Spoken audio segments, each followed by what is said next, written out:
अक्षय तृतीयेला आपण सगळेच सोनं खरेदी करण्यासाठी दुकानांमध्ये गर्दी करतो. नवी गाडी घेतो, नव्या घरात प्रवेश करतो. आपल्याला वाटतं की या दिवशी काहीतरी विकत घेतलं तर वर्षभर आपल्या घरात समृद्धी राहील.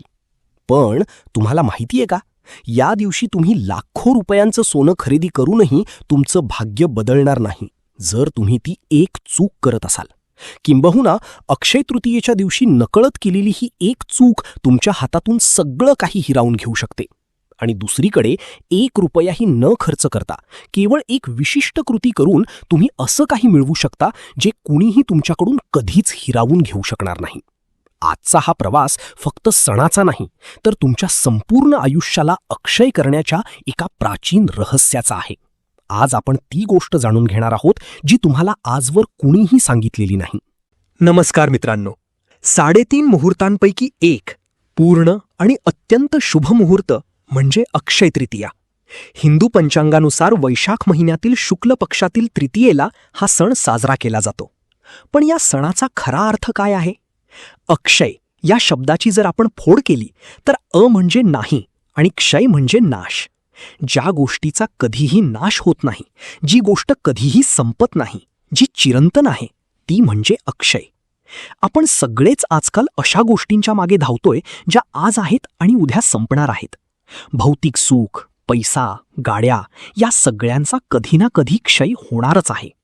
मग आपले ऋषीमुनी आपल्याला या दिवशी नेमकं काय साठवायला सांगत आहेत?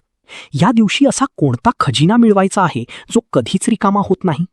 या प्रश्नाचं उत्तर दडलंय आपल्या पुराणांमधील अत्यंत विलक्षण आणि भावनिक कथांमध्ये. चला तर मग हजारो वर्षांपूर्वीच्या त्या काळात जाऊया. सगळ्यात पहिली आणि महत्वाची कथा जोडली गेलीये ती साक्षात भगवान विष्णूंचे 6वे अवतार भगवान परशुराम यांच्याशी. याच अक्षय तृतीयेच्या पवित्र दिवशी जेव्हा पृथ्वीवर अन्यायाने आणि पापाने परिसीमा गाठली होती, तेव्हा एका कुटीरमध्ये माता रेणुका आणि महर्षी जमदग्नी यांच्या पोटी एका तेजस्वी बालकाने जन्म घेतला. ते बालक म्हणजे परशुराम.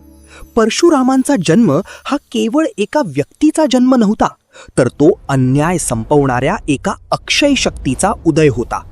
जोपर्यंत अन्याय आहे तोपर्यंत त्याच्या विरोधात उभा राहणारा एक परशुराम जन्माला येईल, हा तो संदेश होता.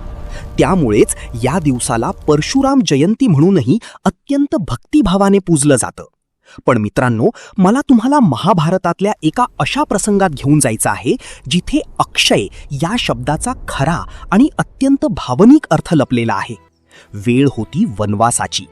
पांडव आपला राजवाडा, सगळी संपत्ती, सर्वस्व गमावून जंगलात अत्यंत हलाखीचं जीवन जगत होते. एकीकडे वनवासाचे कष्ट आणि दुसरीकडे दररोज त्यांना भेटायला येणारे ऋषीमुनी आणि अतिथी. या अतिथींच्या भोजनाची व्यवस्था करताना द्रौपदीची खूप ओढाताण व्हायची. तिचा हा त्रास पाहून भगवान सूर्याने तिला एक अक्षय पात्र दिलं होतं.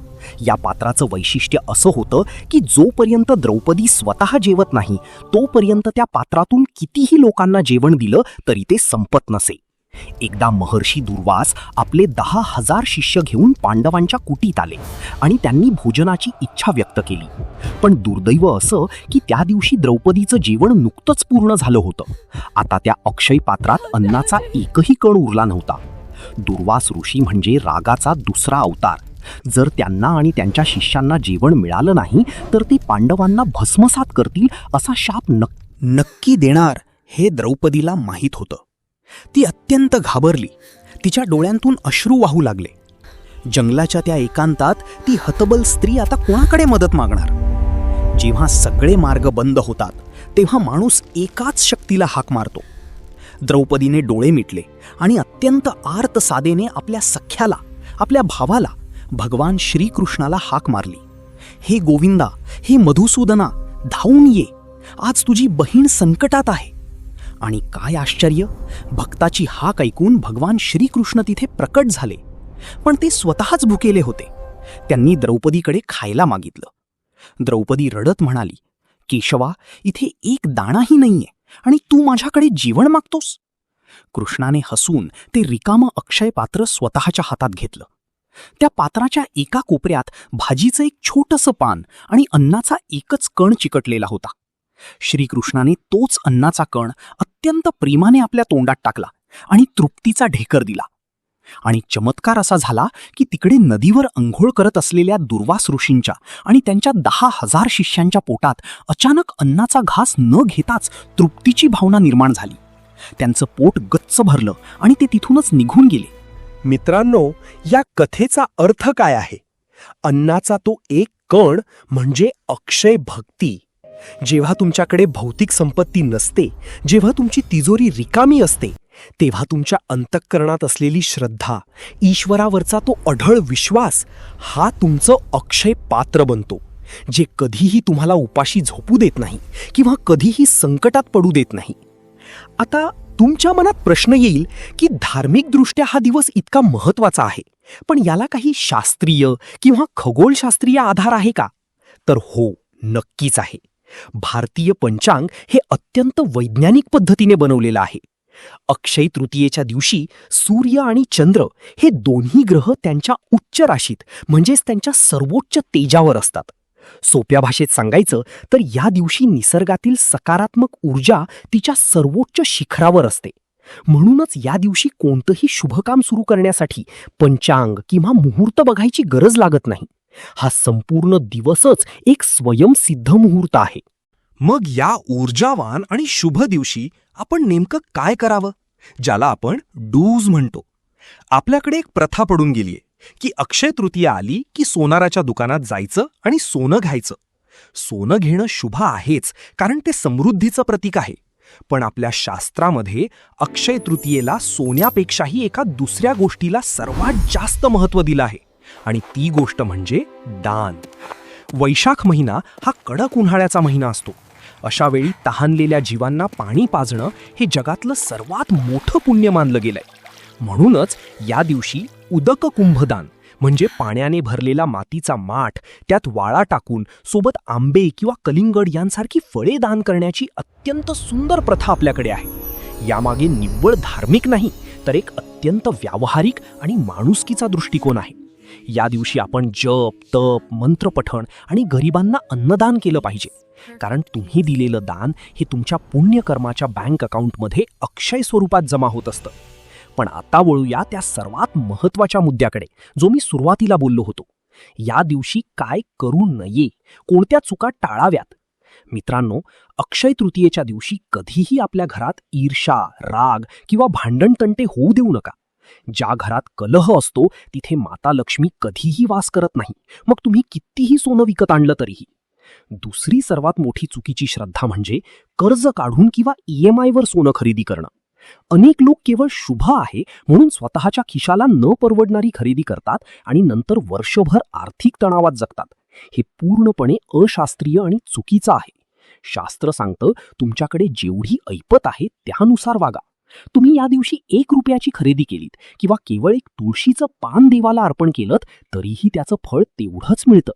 कर्ज काढून केलेला दिखावा अक्षय नसतो, तो केवळ तुमचा विनाश जवळ आणतो. तसेच या दिवशी जुने न वापरलेले कपडे किंवा अडगळीचे सामान घरातून बाहेर काढा.